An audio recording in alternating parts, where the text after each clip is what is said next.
मुझे अच्छे से पता है कि मेरे ऊपर भाव हावी हो जाते हैं, व्यर्थ ही रोना शुरू कर देती हूँ, लेकिन फिर भी रोऊंगी, फिर भी अपनी वृत्तियों को अपने ऊपर हावी होने दूंगी, क्योंकि रोना मेरा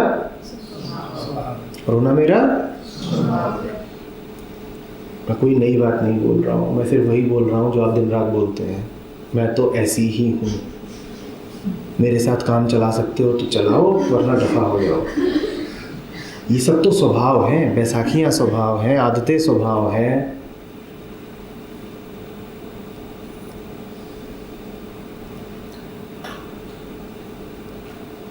बिल्कुल ठीक ठीक मुझे पता है कि कहाँ पर मैं फिसलती हूँ, पर मैं बार बार वहीं फिसलूंगी, क्योंकि फिसलना मेरा 4 दरवाजों पर दस्तक देके चारों बार निराश लौटे हैं, लेकिन 5वें पर दस्तक दी है, दरवाजा खुला हुआ है, अब तय कर लिया है कि 5वें से भी नाता तोड़ेंगे, क्योंकि किसी का भी ना होना हमारा स्वभाव है। आप इन सब बातों को स्वभाव ना मानते होते तो इनसे चिपक नहीं सकते थे, इनको दोहरा नहीं सकते थे बार बार। कहीं हाँ या ना? सुबह सो करके उठे हैं, बिल्कुल ठीक पता है कि कहाँ होना चाहिए, लेकिन सो जाएंगे, कहेंगे अगले हफ्ते, क्योंकि आलस हमारा, जोर से बोलिए, मैं जो बातें बोलता हूँ हर हफ्ते, वो सब तो देखिए मिथ्या है, झूठ है, आडंबर है, नकली है। नकली इसलिए क्योंकि ऊपर से आपके ऊपर डाली जाती हैं। अभी हम जो कह रहे हैं वो सब तो बिल्कुल दिल से निकलता है, हम उसी के तो पक्ष में खड़े हैं, दिन रात खड़े हैं कि नहीं खड़े हैं, कहिए हाँ या ना। जैसे उसके समर्थन में खड़े हैं, वैसे ही उसके समर्थन में आवाज भी दीजिए।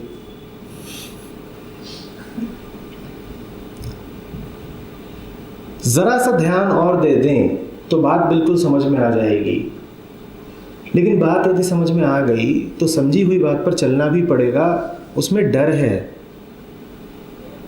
तो हम समझेंगे ही नहीं, क्योंकि डर हमारा, मतलब रिस्क लेना हम चाहते नहीं, और वो हमारा स्वभाव है। मतलब लेना चाहिए? बिल्कुल नहीं लेना चाहिए। नहीं लेना चाहिए। स्वभाव विरुद्ध कुछ भी करना उचित कैसे हो सकता है?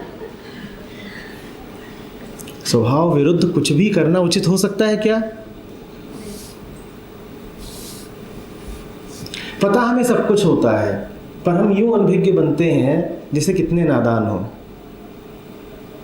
नादानी और अनभिज्ञता तो हमारा स्वभाव।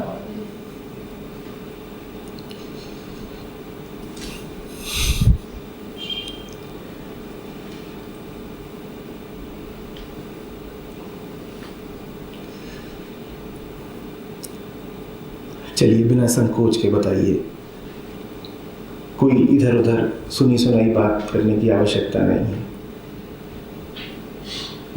हमने कोई ठेका नहीं ले रखा है उपनिषदों की सत्यता ज्ञापित करने का। बताइए आपका क्या स्वभाव है, ईमानदारी से। सिद्धार्थ क्या स्वभाव है तुम्हारा? आलस और जो करने के इरादे हैं उसके बारे में बताओ कि वो है मेरा स्वभाव।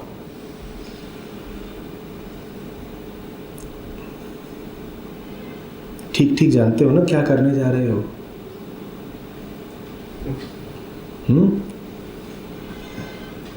जानते बूझते मूर्खता करना हमारा स्वभाव। खुल के बोला करो।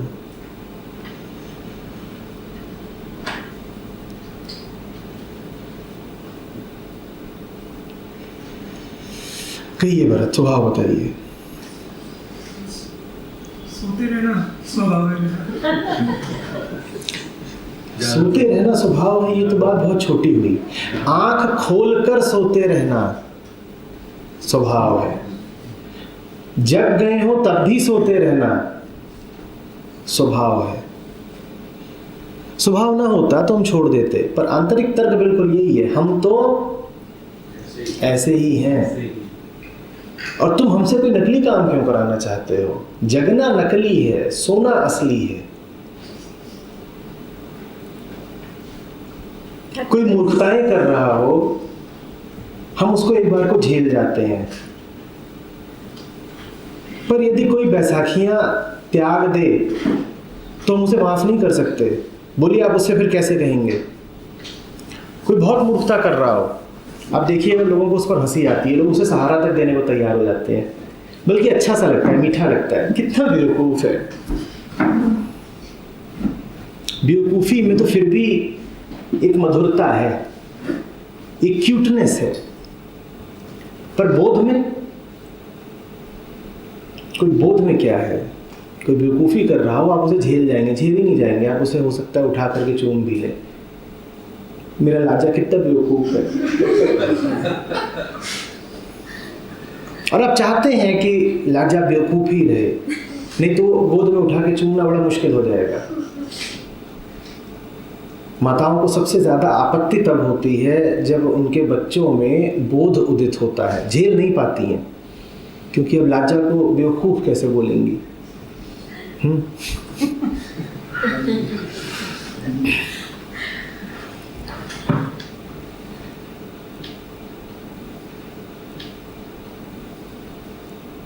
और यदि कोई जग जाए तो जल्दी से दर्शन दीजिए। कैसे बोलते हैं? जोर से बोलिए। ये कैलाश जग रहा है, बोलो इसे, बोलिए बोलिए, जल्दी बोलिए। तुम ही ज्यादा होशियार हो। हाँ अभिषेक, कोई जग रहा हो तो उससे कैसे बोलोगे? अपनी औकात में रहो। कैसे बोलेंगे देवेश? ज्यादा बड़ी बड़ी बातें कर रहा है, ज्यादा ज्ञान हो गया है।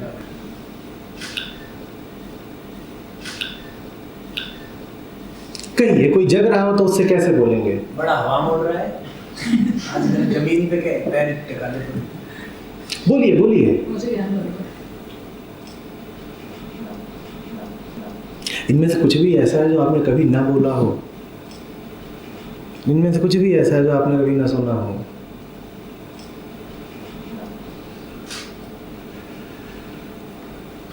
बोलिए, खुद ही बोलिए ना।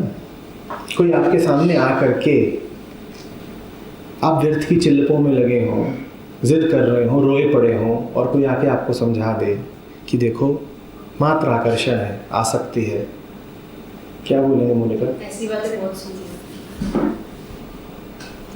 बहुत सुनी है। और फिर भी वो समझाता ही जाए तो क्या बोलेंगे? कहिए, बोलते रहिए, हमारी जिंदगी है, कहीं बाहर की बात कर ही नहीं रहे। और यदि वो फिर भी ज्ञान देता ही रहे तो आप उसे जताना चाहेंगे कि वो जो कुछ कह रहा है वो स्वयं उसके काबिल नहीं है। कैसे जताएंगे? मैंने खुद की जिंदगी तो देख लो, खुद कैसी जी रहे हैं। वो आपको समझा रहा है कि दुख अनावश्यक है, बिल्कुल भी जरूरी नहीं है। आप दुख को पकड़ के बैठे हैं क्योंकि दुख स्वभाव है। वो आपसे कहे जा रहा है दुख जरूरी नहीं, दुख जरूरी नहीं। अब आपको उसे सिद्ध करना है कि दुख जरूरी है। आप कैसे सिद्ध करेंगे? आप बहुत दुखी हैं, सामने कोई बैठा है शांत और संयत, और वो आपसे कह रहा है दुख जरूरी नहीं है, पीड़ा में भी शांत रहा जा सकता है। अब आपके लिए जरूरी हो गया है सिद्ध करना कि दुख जरूरी है, रोना जरूरी है। आप कैसे सिद्ध करेंगे? आप उसे दुख दोगे। ये होता है। तो मुझे समझाने आया था ना कि दुख जरूरी नहीं है। देख, मैं तुझे बताता हूँ दुख जरूरी कैसे है। आप उठा के दो लगाएंगे उसे, आप पूरी कोशिश कर लेंगे कि वो दुखी हो जाए। जैसे ही वो दुखी होता है वैसे ही क्या सिद्ध हो गया? दुख जरूरी है।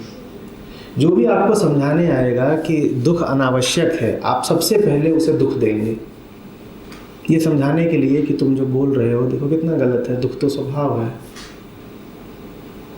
कोई आपको समझाने आएगा कि बिना धोखा दिए भी रहा जा सकता है, आप सबसे पहले, क्योंकि धोखा देते ही ये सिद्ध हो गया कि धोखा दिए बिना कहाँ रहा जा सकता है। देखो ना, तुमने भी खाया, देखो ना तुमने भी खाया। कोई आपको समझाने आए कि प्रेम में जिया जा सकता है, बिना कटुता के जिया जा सकता है, आप सबसे पहले क्या करेंगे? आप उसकी जिंदगी जहर बनाना चाहेंगे। तू मुझे समझाने आया था कि बिना कटुता के जिया जा सकता है, अब तू क्यों चिड़चिड़ा रहा है? और बहुत मजा आता है।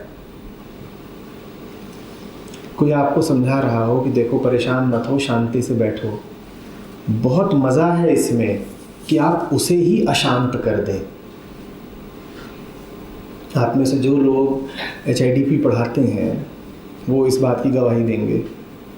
आप यदि पढ़ा रहे हो, मान लीजिए ईगो, और आपके सामने बैठे हुए हैं 30-40 छात्र, और आप उन्हें समझा रहे हैं ईगो नकली होती है, ईगो नुकसान देती है, ईगो छोड़ी जा सकती है, वो आपको क्रोधित कर देंगे और फिर मुस्कुराएंगे कि ये देखो ईगो, ईगो पर लेक्चर देने आए थे, ये देखो ईगो। आप जिसको शांत करने जाएं उसके लिए इससे ज़्यादा खुशी की बात नहीं हो सकती कि वो आपको अशांत कर दे। आप जिसे प्रेम देने जाएं उसके लिए इससे ज़्यादा खुशी की बात नहीं हो सकती कि वो आपको भी रूखा कर दे, क्योंकि एक तरह का युद्ध था। वो कह रहा था कटुता ज़रूरी है, आप कह रहे थे ना मधुरता में भी हो सकता है। यदि आप कटु हो गए तो क्या सिद्ध हो गया? कटुता ज़रूरी है। ये ख्याल रखिएगा, ये लड़ाई है, ये युद्ध ही है। आप जिन्हें समझा रहे हो पलटकर वो भी आपको समझा रहे हैं, तरीके अलग अलग हैं।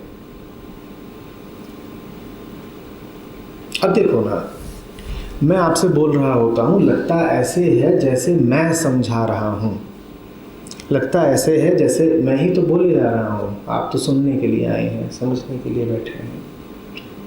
पर देखिए वो कह रहा है, मैं आपसे कहता हूं समझा जा सकता है। मैं आपको क्या समझा रहा हूं कि समझा जा सकता है, और आप समझेंगे नहीं। न समझ के आपने मुझे क्या समझा दिया? जीता कौन?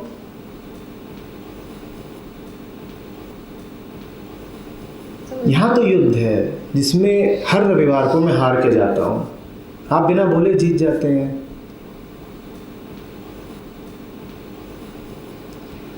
न समझ के भी तो आप मुझे समझा ही रहे हैं ना। क्या समझा रहे हैं? कि तुम्हारी सारी बातें व्यर्थ हैं। तुम हमसे कह रहे हो कि बोध सहज है, सरल है। तुम हमसे कह रहे हो कि सुनने के लिए कोई प्रयत्न नहीं चाहिए, बस मौजूद रहो, शांत रहो, हल्के रहो और सब हो जाएगा। और हम वो सब होने नहीं देंगे। वो सब न होने दे करके हमने सिद्ध कर दिया कि तुम जो कुछ कह रहे थे वो झूठ था, गलत था। जीवन के, अस्तित्व के और माया के तरीके बड़े विचित्र हैं। आपको पता भी नहीं चलेगा कौन किस पे हावी हो रहा है। कबीर को इसीलिए कहना पड़ा कि गुरु की करनी गुरु जाएगा, चेले की करनी चेला। नहीं पता चलता कि कौन कहाँ है, कौन कैसा है और कौन हावी है। और देखिए, मैं कुछ कहूँ और आप हुकारी भरें और उसके बाद भी ना समझें तो तुरंत आपने क्या सिद्ध कर दिया? आपने सिद्ध कर दिया कि जब लगे भी कि समझ में आ गया है तब भी समझ में आता नहीं है। तो देखो, हम सिद्ध किए देते हैं कि हमारे अथक प्रयत्नों के बावजूद समझना हो नहीं सकता, क्योंकि नासमझी हमारा स्वभाव। वास्तव में हर रविवार आप सब मिल करके मुझे पढ़ाते हैं। मैं ज़रूर यहाँ से जीवन के बारे में कुछ महत्वपूर्ण सबक सीख के जाता हूँ। आप न सीख करके सिद्ध कर देते हैं कि न सीखना हमारा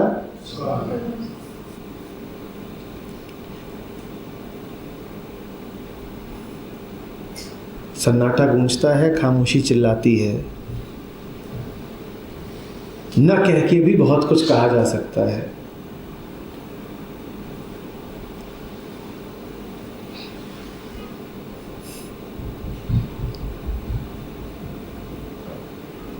आप कुछ कहते नहीं पर सब कुछ सिद्ध कर देते हैं।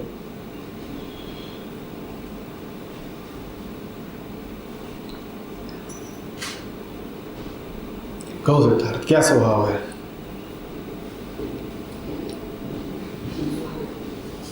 चीजों को बीच में छोड़ना, हर चीज बेचैनी तो स्वभाव है, उसमें कुछ भी निंदनीय थोड़े ही है। लालच तो स्वभाव है, लालच न करे आदमी तो करे क्या?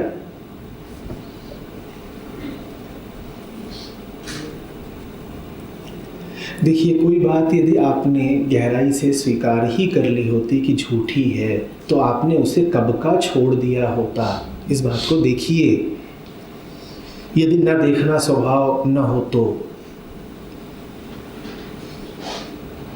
आप जो भी कुछ पकड़ के बैठे हैं, आप जैसा भी जीवन जी रहे हैं, उसके पीछे आपके पास एक आंतरिक तर्क है और आप उस तर्क को सत्य मानते हैं। क्या इस बात को आप समझ पा रहे हैं? आप जैसे भी हैं वैसे बिना वजह नहीं है, वैसा होने के पीछे आपके पास वजह है, कारण है, तर्क है, पूरे पूरे प्रमाण हैं। बैसाखियों पर चलते चलते पीठ में कुबड़ निकल आया है, ठीक निकलेगा ना? और यदि कई पीढ़ियों से बैसाखी पर चला जा रहा है तो वो कुबड़ अनुवांशिक हो जाएगा, होगा कि नहीं होगा? बच्चा पैदा हुई होगा कुबड़ लेकर के। अब जैसे ही नया बच्चा पैदा हुआ और उसके कुबड़ है, इससे क्या प्रमाणित हो गया कि देखो हमारा शरीर तो बना ही है बैसाखियों पे चलने के लिए, अन्यथा ये कुबड़ कहां से आता? हमारे पास प्रमाण हैं और हमने उन प्रमाणों को सही जाना है, इसी कारण तो हम बैसाखियों से चिपटे हुए हैं। आप जैसा भी जीवन जी रहे हैं वैसा जीने के पीछे आपके पास कम से कम आपकी दृष्टि में अकाट्य तर्क है। उन तर्कों को कहिए ना, बोलिए। वैसे भी उन तर्कों में आपकी पूरी निष्ठा है, आप उन तर्कों को बिल्कुल सही मानते हैं। वो तर्क आमतौर पर सुनाई नहीं देंगे, पर वो तर्क सुनाई दे जाएंगे जिस क्षण आप उत्तेजित होंगे। उत्तेजना के क्षणों में आपके भीतर से वो सब उबल के बाहर आ जाता है।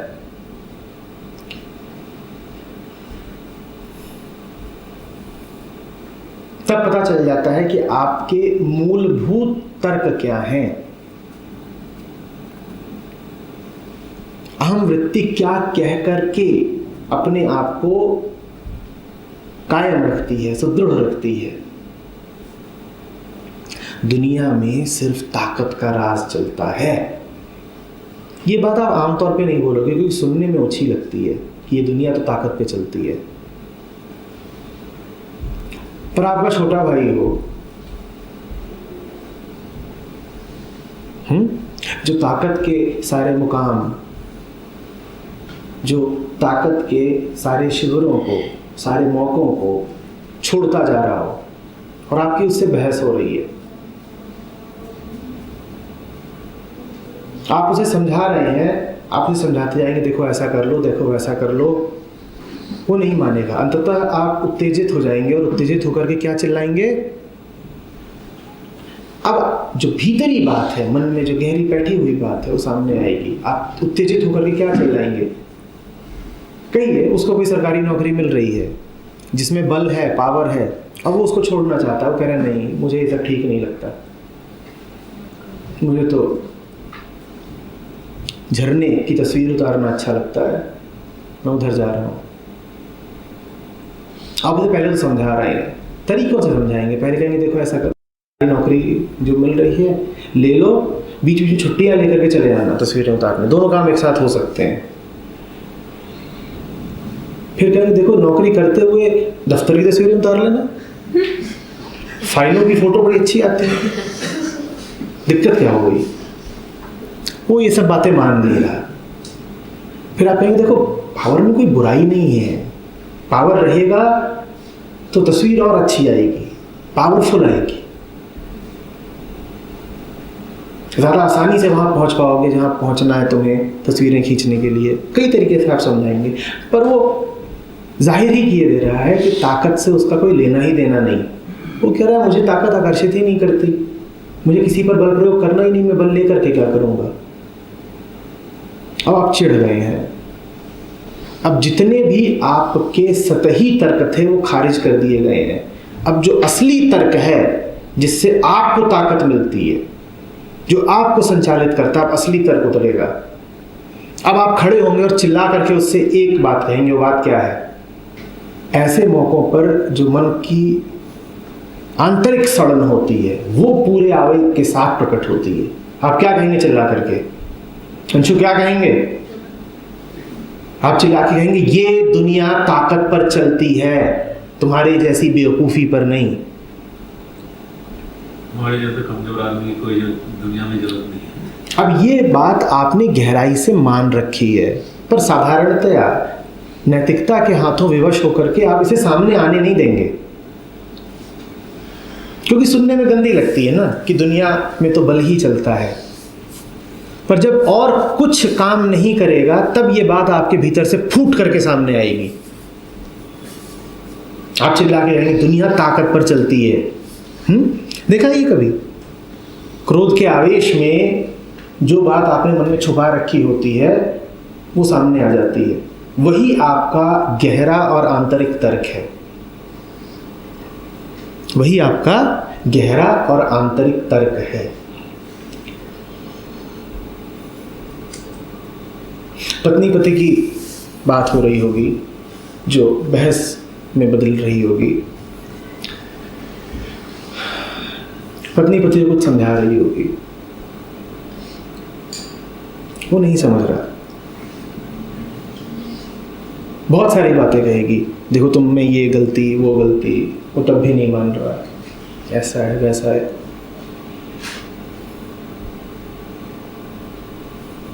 कही जा रही है, वो सुनने को राजी नहीं है।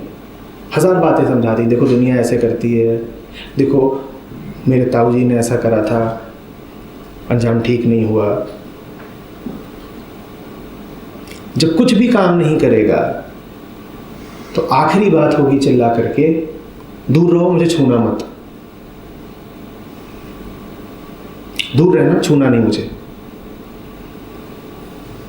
ये बात वो शुरू में ही नहीं कह सकती थी। ये बात वो शुरू में ही नहीं कह सकती थी कि तुम मेरी बात सुनो क्योंकि तुम मेरी देह लेते हो। ये बात तो शुरू में ही नहीं कह सकती थी कि देखो हमारा संबंध व्यापार का है और व्यापार का तकाजा ये है कि चूंकि मेरी देह पर कब्जा है तुम्हारा, इसीलिए जो मैं कह रही हूं तुम्हें मानना पड़ेगा। मुझसे कुछ लेते हो तो मुझे अपनी शरणागति दो भी तो। मुझसे जो तुम इतना हासिल करते हो तो उसके बदले में मुझे अपनी कम से कम तार्किक रजामंदी तो दे दो कि मैं जो कह रही हूं हाँ देवी माना। ये बात तो शुरू में नहीं बोलेगी क्योंकि बड़ा भद्दा लगेगा, ऐसा लगेगा जैसे देह का व्यापार होता है, बात खुल जाएगी, तो शुरू में नहीं बोलेगी। पर जब लड़ाई खूब आगे बढ़ जाएगी तो आखिरी बात तो यही बोलेगी, दूर रहना, छूना मत। क्योंकि ये हमारा आंतरिक तर्क है, ये पत्नी का आंतरिक तर्क है पति से कुछ हासिल करने का। प्रेम नहीं, देह। मुझे हक है जानने का तुम्हारे बारे में सब कुछ, मुझे हक है तुम पे राज करने का, क्योंकि तुम्हें देह मिलती है मुझसे। ये हमारे आंतरिक तर्क होते हैं। तो आंतरिक तर्क इसमें क्या हुआ? तुम जब इतना कुछ ले रहे हो तो देना तुम्हारा धर्म है।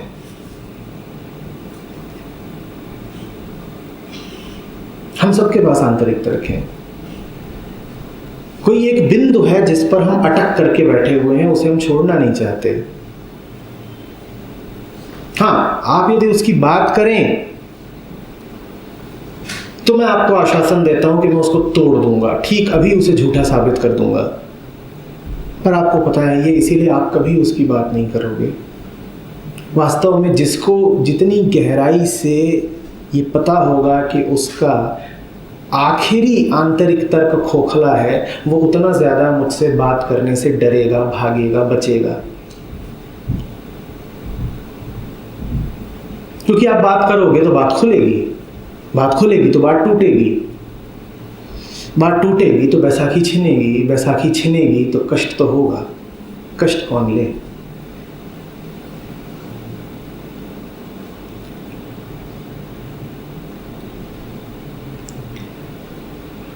हम में से कोई ऐसा नहीं है जिसने जीवन के बारे में अवधारणाएं न बना रखी हों।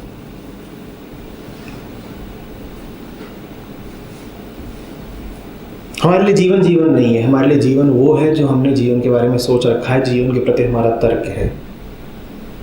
झूठ के अपने पांव नहीं होते, झूठ हमारे तर्कों के पांव पर चलता है। वो तर्क यदि सामने रख दिए आपने तो कट जाएंगे, घुल जाएंगे, उनका झूठ प्रकट हो जाएगा।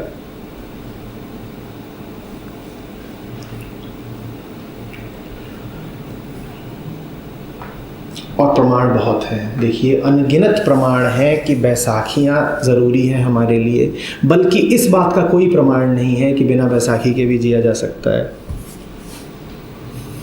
करो प्रमाणित कि बिना बैसाखी के चला जा सकता है, करो। सिर्फ एक प्रमाण हो सकता है, क्या? चलो प्रमाणित करो, करो प्रमाणित। लोकेश प्रमाणित करिए कि बिना बैसाखी के चला जा सकता है। मैं खुद चलूंगा। आप खुद चलोगे? और आप कैसे लोगों के सामने चल रहे हो बिना बैसाखी के? जो बैसाखी पर चलते हैं। अल्पमत में कौन हुआ? बैसाखी। एबनॉर्मल कौन हुआ? जो बिना बैसाखी। पागल खाने कौन भेजा जाएगा? बिना बैसाखी। बहिष्कृत कौन होगा? बिना बैसाखी। आपके पास जो भी प्रमाण होगा ये सिद्ध करने के लिए कि बैसाखी स्वभाव नहीं है, वो प्रमाण आपको ही मुसीबत में डालेगा। और प्रमाण एक ही हो सकता है, आपका अपना जीवन। वो आपसे कहते हैं कि बिना बंधे, बिना झुके, बिना लाचार हुए जिया नहीं जा सकता। आप साबित कर देते हो कि नहीं, मुक्त हो करके, उड़ करके, तेज में, ताकत में भी जिया जा सकता है। और जैसे ही आप ये सिद्ध करते हो, जैसे ही आप ऐसे जीते हो, वैसे ही आप पूरी दुनिया के लिए अजनबी हो जाते हो।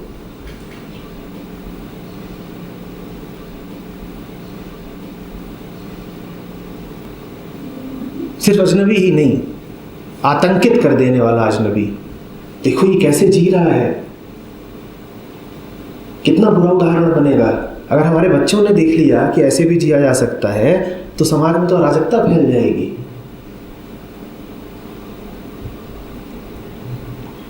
उनके पास हजारों प्रमाण हैं, आपके पास सिर्फ एक। और जो आपका प्रमाण है वो उनकी दृष्टि में प्रमाण है ही नहीं, वो उनकी दृष्टि में आपकी रुग्णता है। वो कहेंगे कि तुम बिना बैसाखी के चल रहे हो, ये तुम खतरे से खेल रहे हो, जेल में डालो इसको।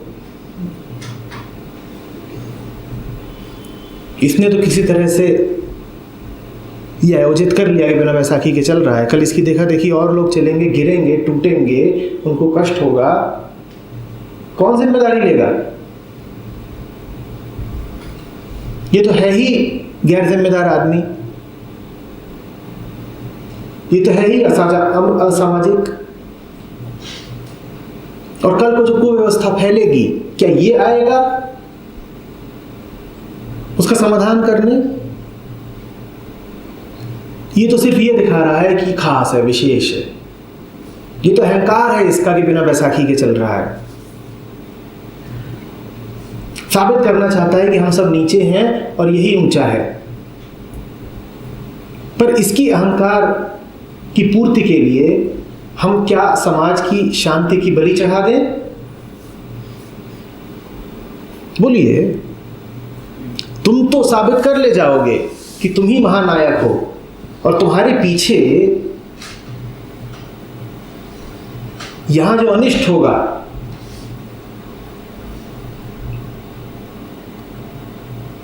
उसका शुल्क कौन देगा? बोलिए, है कि नहीं?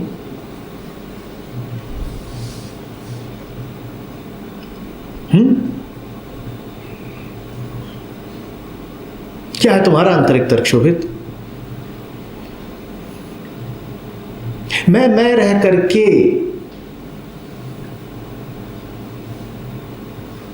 मैं अपने हिसाब से मैं बना रह करके भी मैं से बदल सकता हूं।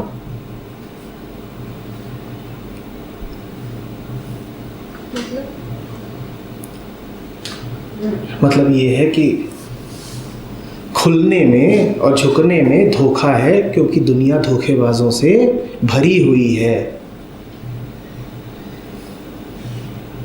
धोखा स्वभाव है, समर्पण झूठ है, क्योंकि जिसके आगे भी समर्पित होगे वो धोखेबाज ही होगा। इसीलिए चालाक बने रहो, क्योंकि चालाकी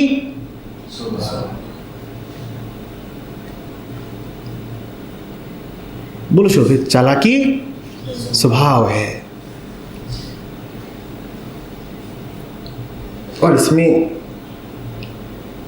कोई भूल तो हो नहीं गई, क्योंकि अपने आप को आपने जब भी देखा है चालाकियों में ही उद्यत देखा है। आप नहा रहे हो, कोई पूछे कि क्या कर रहे हो, तो वाजिब जवाब ये नहीं कि नहा रहे हैं। वाजिब जवाब क्या है? चालाकी कर रहे हैं। वहां भी तो करते ही हो। आप खा रहे हो, कोई पूछे क्या कर रहे हो, उचित जवाब ये नहीं है कि कह दिया कि खा रहे हैं। उचित जवाब ये है कि चाल चल रहे हैं। आप किसी से गले मिल रहे हो, आप किसी के सामने रो रहे हो, आप प्रेम प्रदर्शित कर रहे हो, कोई पूछे क्या कर रहे हो, उचित जवाब ये नहीं है कि प्रेम है। उचित जवाब ये है कि चालबाजी है। अपने आप को जब भी देखा है चालाकी देखा है, तो जाहिर सी बात है कि ऐसा ही लगेगा कि चालाकी, क्योंकि स्वभाव की परिभाषा ही यही है कि जो सदा साथ रहे। हमारे तो सदा साथ क्या रहती है? चालाकी, खोखलापन, अकेलापन। अपने आप को जब भी पाया है अकेला और लोनली ही पाया है, तो निश्चित रूप से ये जो अकेलापन है ये क्या हुआ? कोई प्रमाण ही नहीं मिलता कि जैसा हम जीवन जी रहे हैं इससे हट करके भी कोई जीवन संभव है। और जो प्रमाण मिलते हैं वो ऐसों से मिलते हैं कि जिनका मुंह देखने का मन ना करे। ऐसों से मिलते हैं जिन्होंने जीवन नर्क कर दिया। अच्छा खासा हम जी रहे होते हैं और बीच में कहीं से बुद्ध टपक पड़ता है। जेल में डालो उसको, आग लगे, पता नहीं क्या सिद्ध करने के लिए चला आता है। हम तो कह रहे हैं चालाकी स्वभाव है, और वो आकर कहता है ना, निर्मलता में जिया जा सकता है।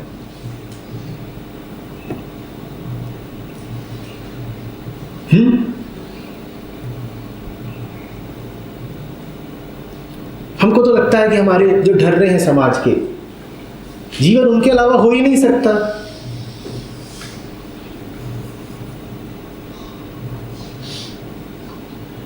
क्या डर रहे हैं? पढ़ाई पूरी होनी चाहिए। अभी 12वीं ही करिए, आगे की पढ़ाई कौन करेगा? अरे अभी सिर्फ बैचलर्स ही करिए, मास्टर्स नहीं करी। मास्टर्स नहीं करी तो ऐसी बात है जैसे शरीर में एक ही किडनी रह गई। अब रो सर पटको। अभी एक आंख पूरी नहीं हुई है, क्यों? क्योंकि अभी मास्टर्स नहीं है। पीएचडी हो जाए तो तीसरा नेत्र खुलता है। आचार्य अंशु गवाही देंगे।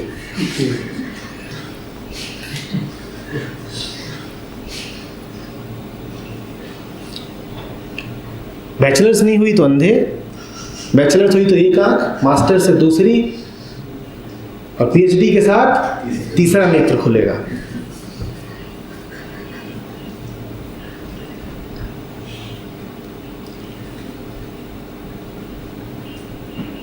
करें क्या? यही तो सब आधार है जीवन के।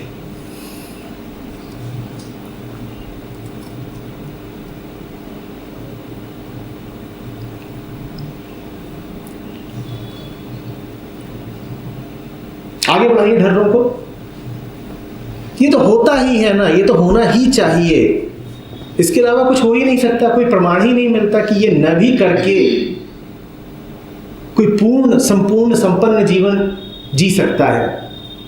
कोई प्रमाण मिलता ही नहीं। जिधर देखो उधर ही यही सब चल रहा है। क्या कि अब क्या करना है? इतनी पढ़ाई कर ली, आगे की करो ना। अब पढ़ाई हो गई, उसके बाद कोई प्रमाण ही नहीं मिलता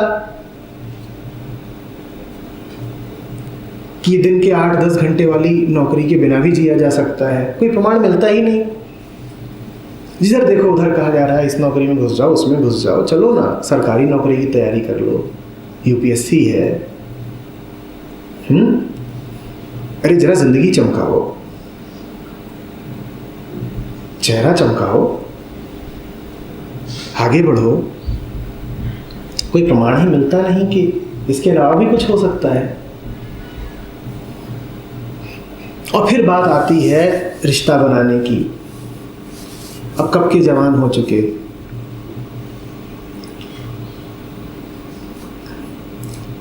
मन से नहीं पर कम से कम शरीर से तो परिपक्व हो ही गए हैं। लड़का कब का आदमी बन चुका है, लड़की कब की औरत बन चुकी है। अब पता ही नहीं कि और भी कोई तरीका हो सकता है संसार में किसी के साथ जीने का, तो लपक के शादी करो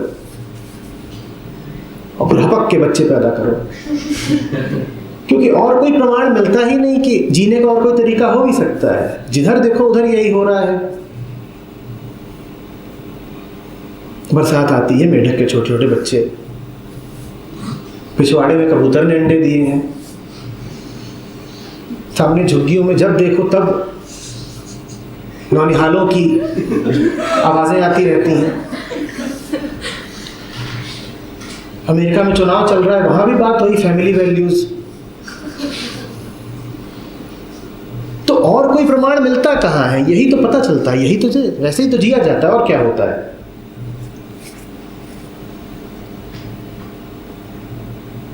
पुरुष स्त्री को देखता है, उसे उत्तेजना हो जाती है, उसे और क्या याद आएगा? यही तो। स्त्री को हर महीने माहवारी हो जाती है, उसे और क्या याद आएगा? गर्भ ही तो याद आएगा। और कोई प्रमाण मिलता ही नहीं। और शरीर ही हर महीने प्रमाण देने के लिए तैयार बैठा है कि देखो फिर भूल गए, हम आ गए याद दिलाने। It's a red warning, you are still not there.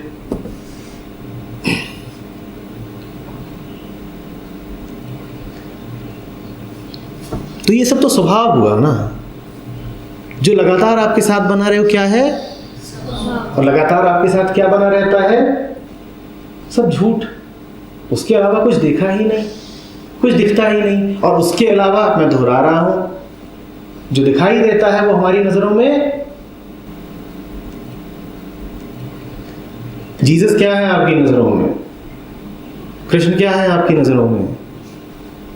मैं उनकी मूर्तियों की बात नहीं कर रहा हूं, मैं वास्तविक कृष्ण की बात कर रहा हूं। क्या है आपकी नजरों में? अपवाद ही नहीं, एक बड़े असम्माननीय, अस्वीकार्य अपवाद। ऐसा अपवाद जो सुना ना होता, देखा ना होता तो बेहतर था। छी, ये कैसा जीवन जिया इन्होंने। आप बुद्ध से बुद्ध का नाम हटा दीजिए, किसी और का नाम रख दीजिए, कुछ और नाम दे दीजिए। क्या नाम देना है बुद्ध को? बोलिए, कुछ भी दीजिए नाम। मान लीजिए भरत, क्यों नहीं हो सकता? कुछ भी हो सकता है। तो भरत के जीवन को हम बुद्ध के समानांतर रखेंगे। भरत को पिताजी से विरासत में खूब जायदाद मिली, ठीक। भरत की माताजी ने ला करके एक बड़ी सुंदर और अमीर लड़की से भरत की शादी करा दी। भरत ने 1-2 बच्चे भी पैदा कर दिए।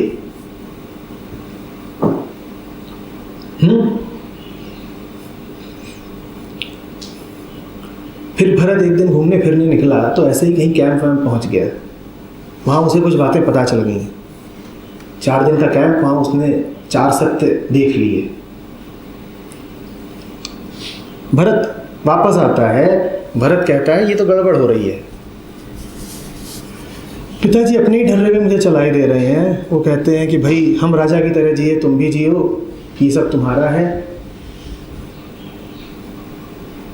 ये पत्नी है, इसका सबसे बड़ा हित इसी में दिखाई देता है कि मैं इसके साथ ही लगा रहूं। अभी एक बच्चा आ गया है, दूसरा आने की तैयारी में है। भरत रातों रात अपने घर से दफा हो लेता है।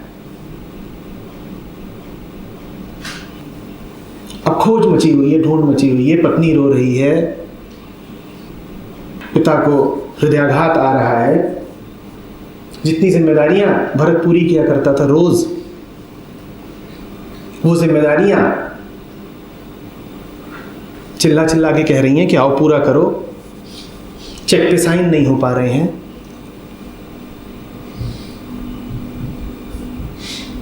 दफ्तर का कामकाज रुका जा रहा है।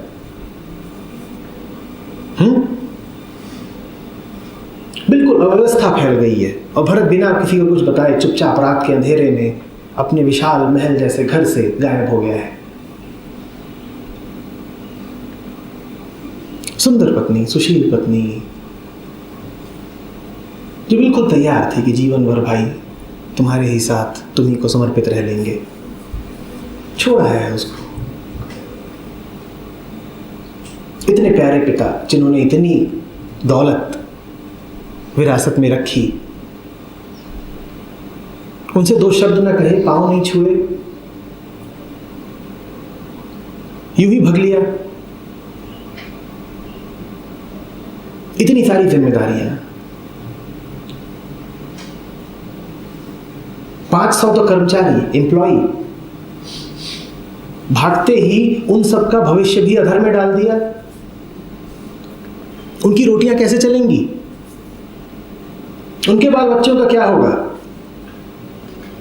पर नहीं, भरत को तो सिर्फ अब बोध का चस्का लग गया। भरत कह रहा है ना, जान गया हूं कि कुछ नकली है, उसके साथ अब टिक नहीं सकता। भरत गायब हो जाता है। ये खबर आपके कान में पड़ती है। ईमानदारी से बताइए, आप क्या कहेंगे? आप भरत को पूजेंगे? मिल जाए तो बुद्ध के साथ बुद्ध का नाम हटा दीजिए, फिर देखिए कि आप बुद्ध के साथ क्या व्यवहार करते हैं।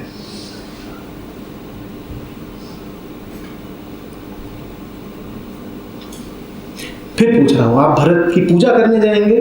भरत आपसे कुछ कहेगा तो सुनेंगे? आप क्या कहेंगे भरत से? तू कैसा है? स्वार्थी, गंदे आदमी, भगोड़े, प्रेम का तुझे कुछ पता नहीं, जिम्मेदारी का तुझे कुछ पता नहीं।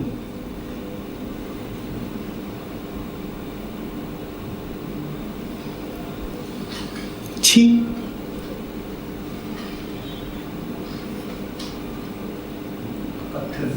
पत्थर दिल।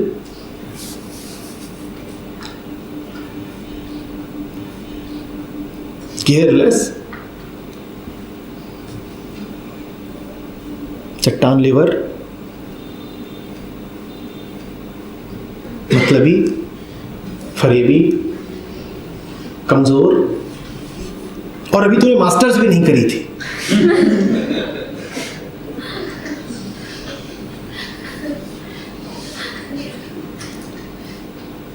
कब से कहा जा रहा था MBA कर ले, कर लिया होता तो भागता।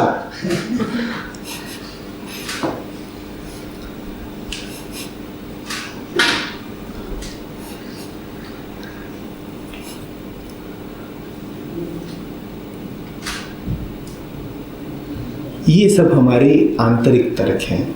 ये सब बातें हैं जिन्हें हमने सत्य मान रखा है। बुद्ध नहीं सत्य है हमारे लिए। कम से कम ध्यान से देख लीजिए, ताकि ऊपर ऊपर से जो आप उनको सम्मान देते हैं और पूजा देते हैं, आपको दिख जाए वो कितना छवि है। बुद्ध नहीं सत्य है हमारे लिए। विवाह सत्य है हमारे लिए। यहाँ पे जो बैठे होंगे अविवाहित, पसीने छूट जाएंगे उनके, अगर उनसे कह दिया जाए कि ना,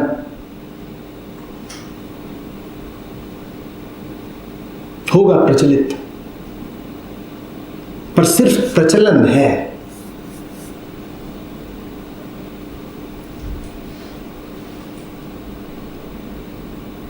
नौकरी करके जीना,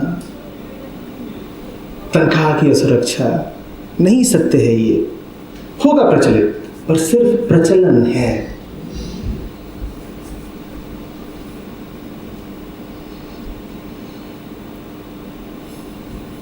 अभी आंतरिक तर्क उठेगा, उसने वादे दिए थे, उसने कस्में उठाई थी, उनका क्या होगा? वो जो अग्नि के फेरे लिए थे, वहां जो बातें कही थी, आंतरिक तर्क देख रहे हैं। बोल दिया है तो निभाओ, और ये हमारा बहुत बड़ा तर्क रहता है, नहीं अब तो बोल दिया, पर आप कभी ये कहते नहीं। आप कहें मुझसे तो मैं कहूंगा आपने शराब पी रखी है और आप शराब पी के बोल आते हैं कि आजा मेरा घर तेरा हुआ। नशा उतरेगा उसके बाद भी अपने शब्द पर कायम रहेंगे? तो आप देखते क्यों नहीं कि हम तो हर वक्त ही बेहोश हैं और नशे में हैं। आपने जितने भी कस्मे वादे किए हैं वो सब बेहोशी में किए हैं। बेहोशी में दिए गए वचन की क्या कीमत है? सपने में आप किसी को वादा कराते हैं, सपने से उठने के बाद भी वादा निभाने जाएंगे क्या? और आप कहते हैं नहीं अब तो देखिए कैंप नहीं आ पाया क्योंकि पहले ही कहीं पर वचन दे चुका था। मैं भी कुछ कहता नहीं, चलो ठीक, तुम्हारे सपने हैं, जियो उनमें।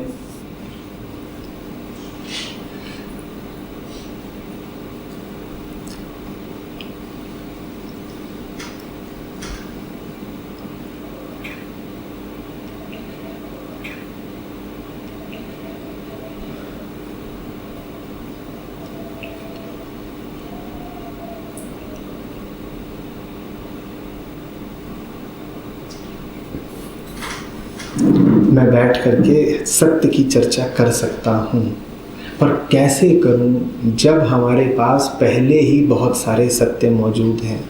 बोलिए कैसे करूँ?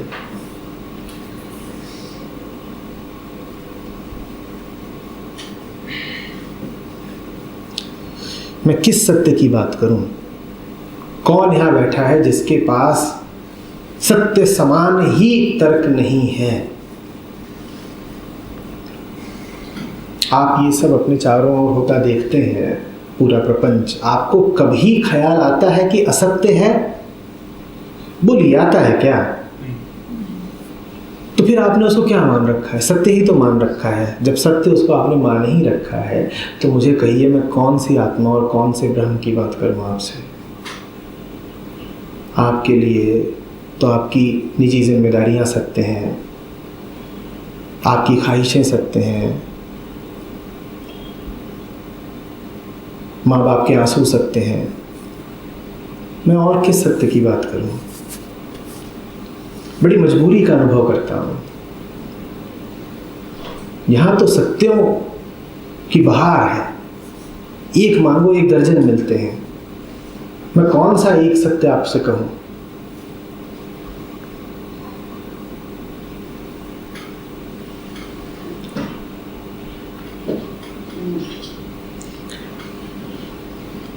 कहिए क्या कहूं? और जितना कह चुका हूं उतना शायद किसी ने नहीं कहा। अभी बहुत उम्र नहीं हुई है, लेकिन फिर भी जितना बोल दिया है वो बहुत से भी ज्यादा है। अब और क्या कहूं?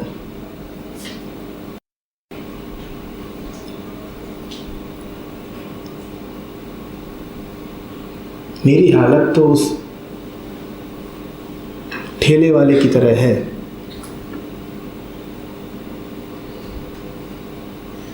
जो जाता है और कहता है मेम साहब सब्जी ले लो। मेम साहब कहती हैं जाओ भैया आगे बढ़ो, फ्रिज पहले ही भरा हुआ है।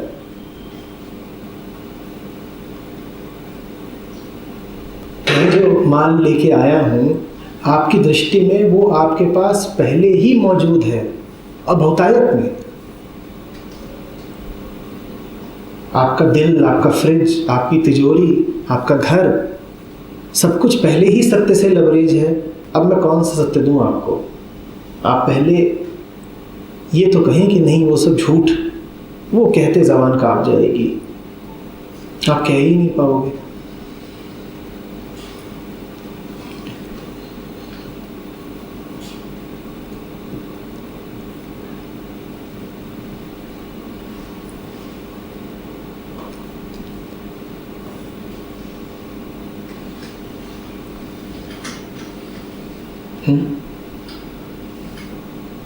फिर होता क्या है, जब फ्रिज पहले ही भरा हुआ हो और सब्जी वाले भैया का दिल रखने के लिए आप ले लो उससे थोड़ी सी पालक, तो पालक बाहर कहीं सड़ती है।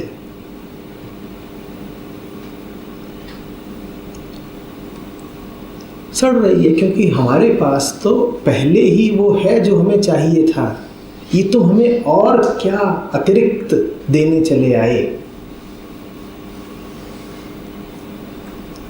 मैं कुछ लोगों को जानता हूँ जिन्हें अब महीनों हो गए यहाँ से किताबें ले गए और किताबें अभी भी पॉलिथीन के भीतर हैं। पालक अभी भी फ्रिज के बाहर है क्योंकि फ्रिज भरा हुआ है। किताब जो कह रही है वो सुनने के लिए आपके पास स्थान नहीं है, क्योंकि आपके पास जो कुछ है उस पर किसी ने कब्जा कर रखा है।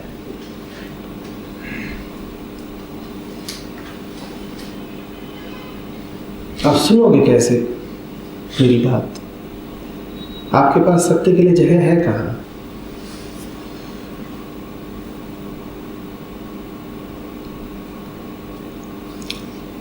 समझ आता है लेकिन हिम्मत नहीं हो पाती है, वही चीज होती है जिंदगी में।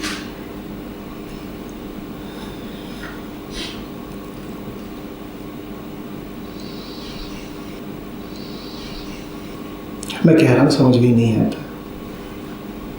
मैं कह रहा हूँ बौद्धिक तल पर भी समझ में नहीं आता। मैं कह रहा हूँ सिद्धांत रूप में भी समझ में नहीं आता, क्योंकि अगर इंटेलेक्चुअली भी बात पल्ले पड़ जाए तो जल्दी ही एक्चुअली समझ में आ जाएगी। आप ये आकर के कहते हैं ना कि नहीं देखिए थ्योरी तो समझ गया, लेकिन फिर भी बात उतर नहीं रही है। मैं आपसे कह रहा हूं आपको थ्योरी भी नहीं समझ में आती। आप यदि द्वैत की थ्योरी ही समझ लें, सिद्धांत ही समझ लें, तो अद्वैत दूर नहीं रहा। पर आपको द्वैत क्या दिखाई देता है वास्तव में? आपको अपने सुख में दुख दिखाई देते हैं? अब पीछे वार्तालाप चल रहा है, उनको दिखाई दे रहा है कि अभी क्या हो रहा है?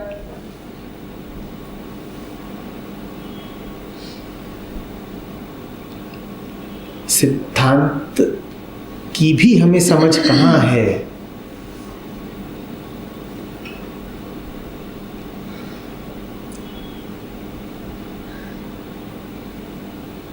कंसेप्चुअल नॉलेज भी कहाँ है? कहाँ है बताइए?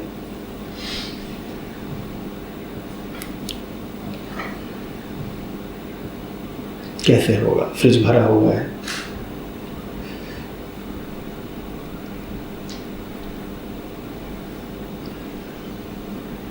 बहुत कठिन है डगर अपन घट की।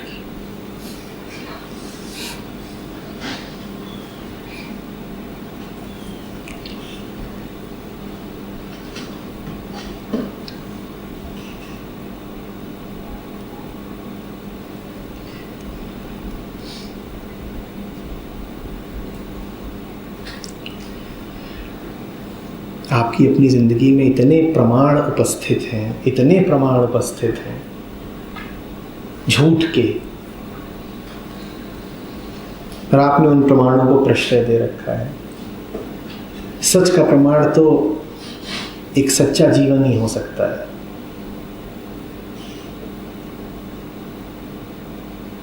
सच्चा जीवन आपके सामने आएगा, आप उसको दौड़ा लेंगे, कतई विरोध में खड़े हो जाएंगे। उस दिन मैं कुंदन को बोल रहा था, भाई एक दो बंदूकें जुगाड़ लो। खतरनाक जगहों पर जाना पड़ता है, खतरनाक बातें बोलनी पड़ती हैं।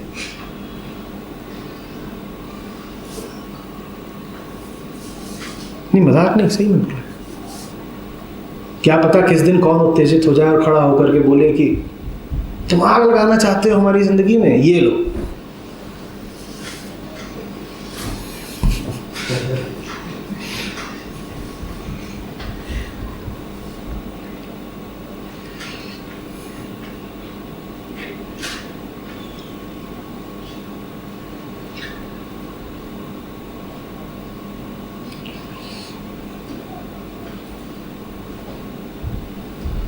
अभी पिछले कैंप से एक सज्जन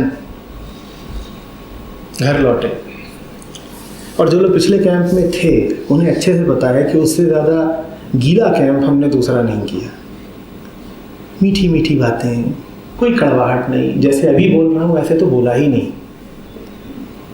बच्चों से प्यार कैसे करें, पशुओं की देखभाल कैसे करें, सब्जी यदि पुरानी हो गई हो तो उससे नया व्यंजन कैसे बना लें, शर्ट पे यदि हल्दी का दाग लग गया तो कैसे छुड़ाएं, इत्यादि इत्यादि। पिछला कैंप इसी बारे में था। जो जितना सुनने को तैयार होता है देखिए उतना ही बोला जाता है। घर में यदि चूहे बहुत हो गए हैं तो पति की नजर पर आई स्त्री पर हो तो जवाब आचार्य जी के सवाल आपके।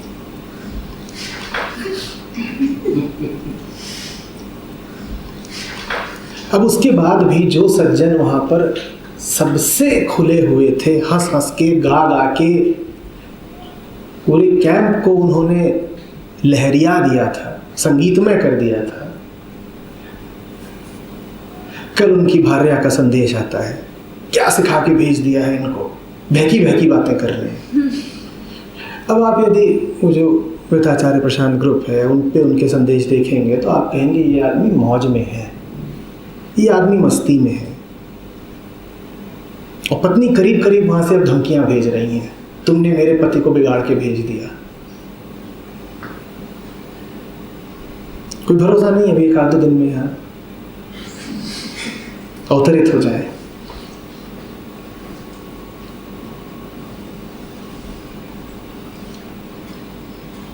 सत्य हिला देता है।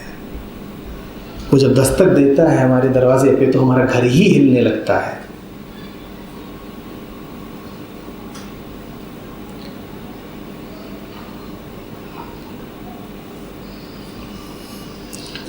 सत्य थ्रिल नहीं देता, वो गला काट देता है।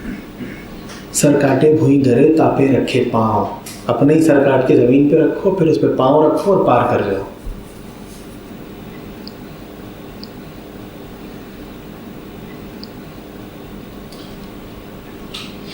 ये सुनने में इतना हिंसक लग रहा है कि अभी अभी एक दो लोगों ने घड़ी देखी। सर काटे भुई धरे, पहले तो बात अतार्किक है, असामाजिक भी है। पड़ोसी क्या कहेंगे? किसी ने देख लिया कि हमने सर काट के जमीन पे रखा है तो अगली पार्टी में कितने ताने बरसेंगे हम पे कि ये देखो ये चले आ रहे हैं गुप्ता जी, पता है क्या कर रहे थे, सर काटा तो जमीन पे रख रहे थे। अरे भाई सर काटा ही है तो किसी अच्छे केस में रखो, उसका इंश्योरेंस कराओ, जमीन पे रख दिया, अनहाइजीनिक।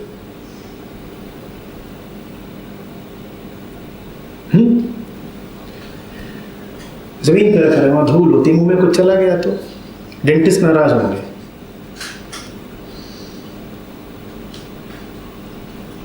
बाकी मुंह में कुछ भी जाता रहे, डेंटिस्टों को आपत्ति नहीं होती, जो लेना है ले लो, दांत जमीन के पास ना आने पाए।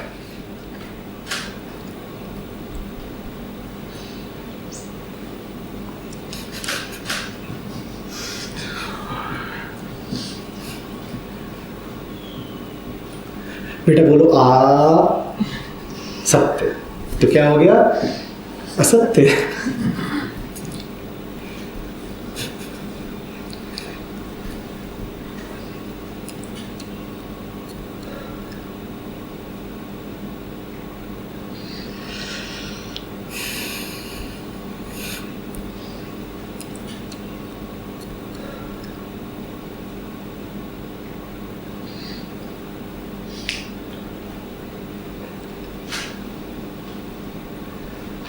तीन तरह के लोग होते हैं। आप उब रहे हैं, मैं समझ रहा हूँ, इसीलिए आखिरी बात। पहले वो जिनके पास झूठ के समर्थन में प्रमाण होते हैं और तर्क होते हैं। इनसे बात नहीं की जा सकती।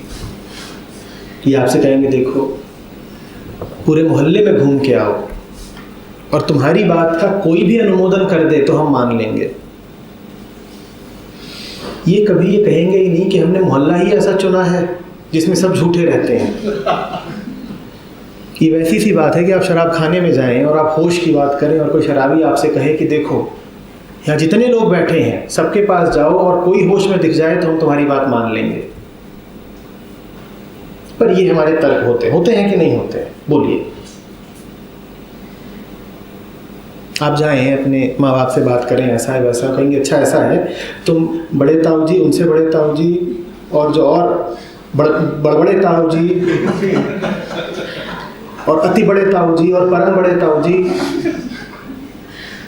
सबसे बात करके आओ और फिर छोटे चचा, लघु चचा, अति लघु चचा, अदृश्य चचा और लघुत्तम चचा, इन सबसे बात करके आओ। इनमें से कोई भी अगर हामी भर दे तो हम तुम्हारी बात मान लेंगे। कोई हामी भरेगा इस परिवार में? पर तर्क ऐसे ही होते हैं ना। तो ये वो लोग हैं जो कमर कस के झूठ के पक्ष में खड़े हैं और इनके पास प्रमाण ही प्रमाण है, इनसे बात नहीं की जा सकती। इनसे ऊपर वो लोग हैं जो सत्य की तरफ आना चाहते हैं लेकिन उनके पास सत्य के पक्ष में तर्क है। ये उनसे भी ज्यादा खतरनाक है। ये कहते हैं सत्य की ओर जाओ क्योंकि आनंद का अनुभव होता है। इस तरह के लोग आपको मिलेंगे तीर्थ स्थलों में, इस तरह के आपको लोग मिलेंगे आश्रमों में, धार्मिक संगठनों में। ये कहेंगे सत्य बहुत अच्छा है क्योंकि सत्य से बड़े फायदे हैं। जो पहली कोटि के लोग थे वो क्या कह रहे थे? असत्य बढ़िया है। और उनके पास असत्य के लिए प्रमाण थे, तर्क थे, युक्तियां थीं। जो दूसरे लोग हैं ये सत्य की तरफ जाना चाहते हैं। ऐसे कई लोग यहाँ भी मौजूद होंगे। उनकी बात यह है कि उनके पास सत्य के पक्ष में जाने के कारण हैं। क्या कारण है? शांति मिलती है। और क्या मिलता है? उमंग तरंग उठती है, अवेकनिंग। आंखें बंद करते हैं तो बड़े स्पिरिचुअल एक्सपीरियंस होते हैं, ऐसे ऐसे आध्यात्मिक अनुभव होते हैं कि जैसे संभोग सुख, आहा, आउटवर्ल्डिश, ऑर्गेस्मिक। तो उनके पास सत्य के पक्ष में जाने के तर्क है। कहते हैं देखो कबीर ने कहा जो सुख पाए राम भजन में, तो राम भजन क्यों करना है? ताकि सुख मिले।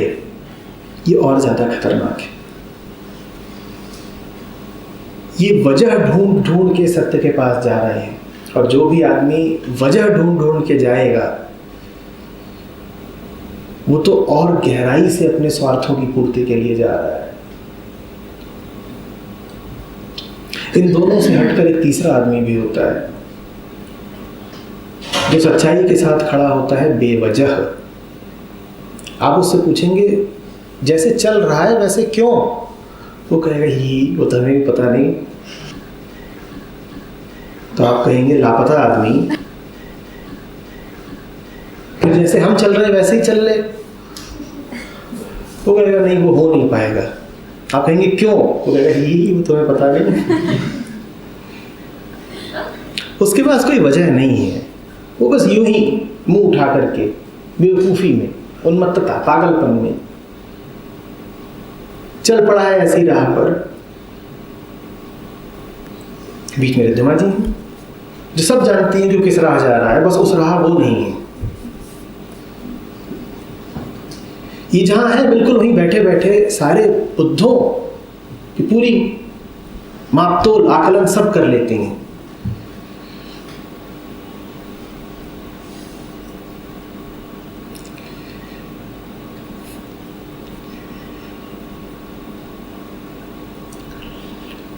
वो बेवकूफ सा लगेगा, बहुत बेवकूफ। बिल्कुल कोई कारण नहीं है उसके पास। हाँ, आप उसे बहुत परेशान करें तो हो सकता है कि वो आपको टालने के लिए यूं ही कोई कारण बता दे, पर वो जो आपको कारण बताएगा उसका स्वयं भी उसमें विश्वास नहीं है। वास्तव में सत्य के प्रति उसकी निष्ठा पूर्णतया अकारण है। एक तरह से जिंदगी बर्बाद कर रहा है वो, क्योंकि आप जिसको कहते हैं जिंदगी का आबाद होना, वो तो यही है कि असत्यों में और गहरे उतर जाओ। जितना गहरे उतरोगे आबादी उतनी बढ़ेगी।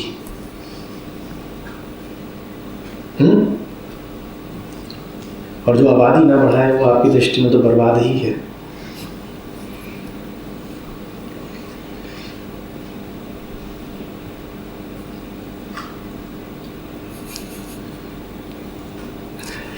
दिल है मुश्किल रिलीज हो रही है, कोई दिक्कत की बात नहीं है, बिल्कुल घबराइएगा नहीं। ये सब खुमार उतर जाएगा जो मैं बोल रहा हूँ, बिल्कुल साफ हो जाएगा एकदम, बिल्कुल एक धब्बा भी बचेगा नहीं। बस जरा आधे पौन घंटे की बात और है। करेले की रस की तरह किसी टूटे हुए जर्जर पुल की तरह गुजर जाइए इससे। जब कोई पुल एकदम जर्जर होता है, टूटा होता है, तो कैसे गुजरते हो उससे? दिल पे हाथ रख के बस किसी तरह से पार कर जाओ, नहीं तो आज तो डुबो ही देगा ये।